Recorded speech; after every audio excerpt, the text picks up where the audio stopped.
Hello friends, welcome to defence matrix.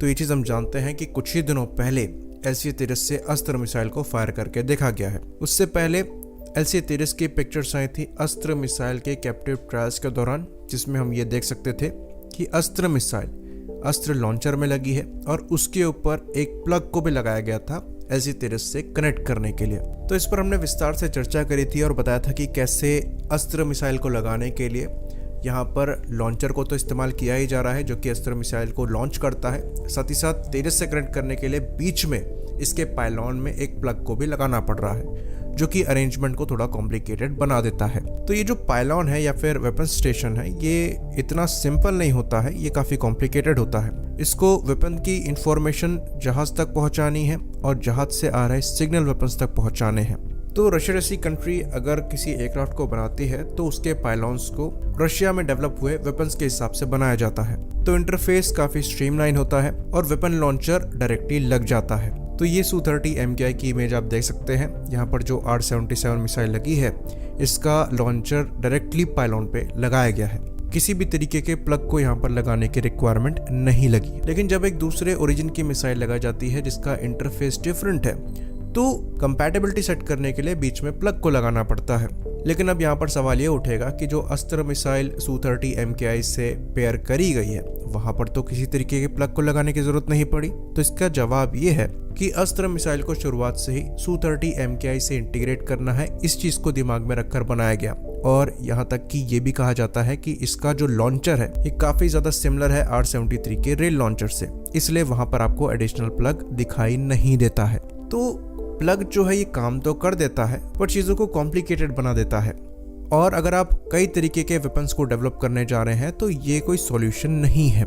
इसलिए काम किया जा रहा है कॉमन लॉन्चर पर, जो कि हर तरीके के इंडियन वेपन्स को इन प्लेटफॉर्म से इंटीग्रेट करने में सक्षम होगा। यानी कि ये जो डिफरेंट इंटरफेस है, इसके बीच में ये कंपैटिबिलिटी लॉन्चर बनाने में सक्षम होगा और हर तरीके के जो फ्यूचर वेपन्स डेवलप होंगे वो यहाँ से फायर होने में सक्षम होंगे। और उनके इंटीग्रेशन के लिए हमें ओरिजिनल इक्विपमेंट मैन्युफैक्चरर को नहीं देखना पड़ेगा। तो यहाँ पर air to air universal launcher में इजेक्टर लॉन्चर और रेल लॉन्चर दोनों को एक्सपेक्ट किया जा रहा है, जो कि अस्त्र के सारे वेरिएंट्स को फायर करने में सक्षम होगा। साथ ही साथ एयर टू सरफेस के लिए भी एक यूनिवर्सल लॉन्चर होगा, जो कि air to ground missiles, unguided bombs और डिफरेंट म्यूनिशंस को फायर करने में सक्षम होगा, जो कि 50 किलो से 1500 किलोग्राम तक के पेलोड को कैरी कर पाएगा। साथ ही साथ यहाँ पर चीज़ों को कॉम्पैक्ट रखने की भी कोशिश करी जा रही है और वजन को भी काबू में रखने की कोशिश करी जा रही है, ताकि रिक्वायरमेंट से वेट यहाँ पर ज़्यादा ना हो एक पर्टिकुलर पायलॉन का।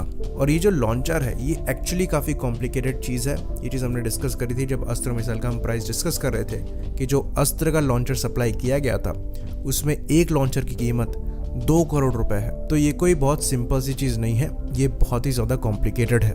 साथ ही साथ इनको हर तरीके के प्रेशर, टेम्परेचर को झेलना है और प्रॉपरली फंक्शन करना है। अगर यहाँ से वेपन लॉन्च नहीं होगा तो आपका फाइटर एयरक्राफ्ट और जो इतना महंगा वेपन सिस्टम यहाँ पर लगा है वो किसी काम का नहीं है। तो शुरुआत में ये जो कॉमन लॉन्चर है ये Su-30 MKI की फ्लीट में इंटीग्रेट किया जाएगा, जिसको लेकर टेस्टिंग पहले से ही चल रही है अस्त्र मिसाइल के साथ। उसके बाद धीरे धीरे इनको दूसरे प्लेटफॉर्म्स में भी इम्प्लीमेंट किया जाएगा।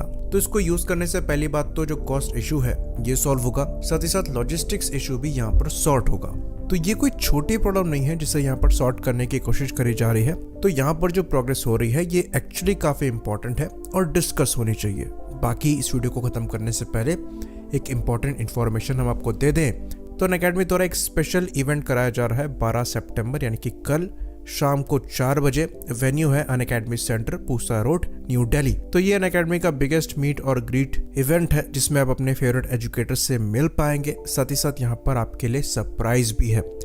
याद रखिए ये इवेंट कल है और इसमें रजिस्टर करने के लिए आपको गूगल फॉर्म को भरना पड़ेगा, जो कि आपको डिस्क्रिप्शन में मिल जाएगा। याद रखिए ये कल यानी कि 12 सितंबर को शाम को 4 बजे से है। Venue Unacademy centre, Pusa road, new Delhi. इसी बात पर इस वीडियो को हम खत्म करेंगे। लाइक करिए, सब्सक्राइब करिए। जय हिंद।